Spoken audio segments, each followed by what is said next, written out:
नमस्कार।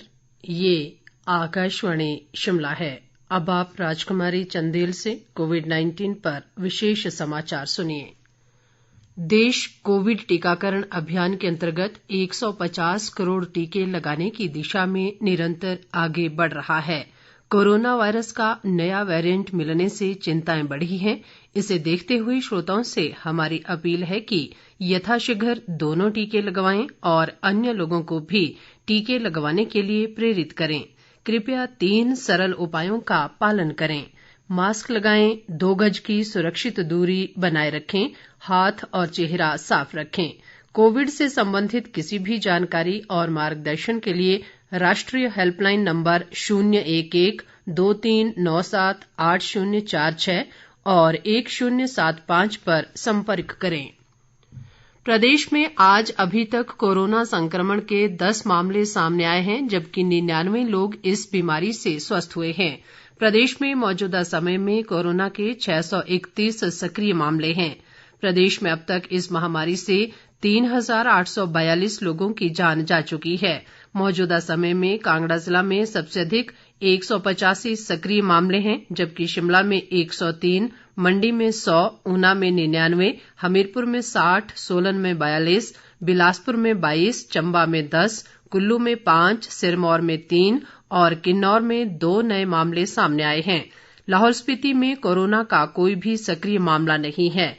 राज्य में अब तक 39,07,403 कोविड नमूनों की जांच की गई, जिनमें से 36,78,985 की रिपोर्ट नेगेटिव आई है।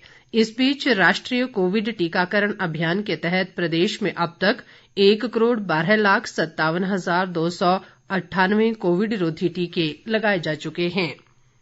देश में कोविड-19 से स्वस्थ होने की दर बढ़कर 98.36% हो गई है।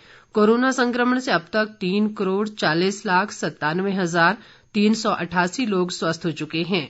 मौजूदा समय में देश में कोरोना के सक्रिय मरीजों की संख्या 94,742 है। देश में कोरोना संक्रमितों की कुल संख्या 3,46,66,241 तक पहुंच गई है। संक्रमण से अब तक देश भर में 4,74,111 लोगों की मौत हो चुकी है।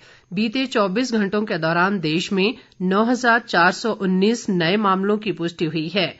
आईसीएमआर के अनुसार देश भर में अब तक 65,19,50,127 लोगों की कोरोना जांच की जा चुकी है। पिछले 24 घंटों के दौरान 12,89,983 नमूनों की जांच की गई। अभी तक देश भर में 1,30,39,32,286 लोगों को टीका लगाया जा चुका है। प्रदेश विधानसभा का शीतकालीन सत्र कल से धर्मशाला में शुरू हो रहा है। इस दौरान सदन की कुल 5 बैठकें होंगी। विधानसभा अध्यक्ष विपिन परमार ने कल धर्मशाला के समीप तपोवन में शीतकालीन सत्र की तैयारियों का जायजा लिया। उन्होंने अधिकारियों को कोरोना के नए वेरिएंट ओमिक्रॉन के संक्रमण के मद्देनजर सत्र के दौरान कोविड संबंधी दिशा निर्देशों की अनुपालना सुनिश्चित करने को कहा। केंद्र सरकार ने राज्यों और केंद्र शासित प्रदेशों को अब तक 140 करोड़ से अधिक कोविड रोधी टीके उपलब्ध कराए हैं। स्वास्थ्य मंत्रालय ने बताया कि 19 करोड़ 8 लाख से अधिक टीके अब भी उनके पास बचे हुए हैं।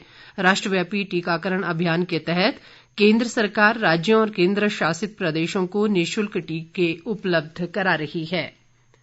विश्व स्वास्थ्य संगठन ने कल एक बयान में कहा कि सरकारों को कोविड-19 से निपटने के लिए राष्ट्रीय स्थितियों का पुनर्मूल्यांकन करने और टीकाकरण कार्यक्रमों में तेजी लाने की आवश्यकता है। WHO ने कहा कि अभी ये कहना जल्दबाजी होगी कि मौजूदा वैक्सीन कोरोना के नए वेरिएंट से कितना प्रभावी ढंग से सुरक्षा दे सकेगी।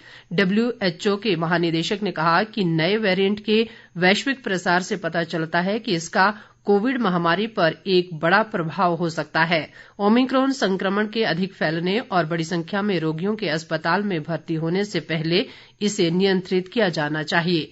उन्होंने कहा कि इस वेरिएंट के पिछले वेरिएंट की तुलना में अधिक संक्रमणशील होने की संभावना है। ऐसा लगता है कि ओमिक्रॉन संक्रमण से पूरी तरह से बचना वैक्सीन लेने के बाद भी संभव नहीं है।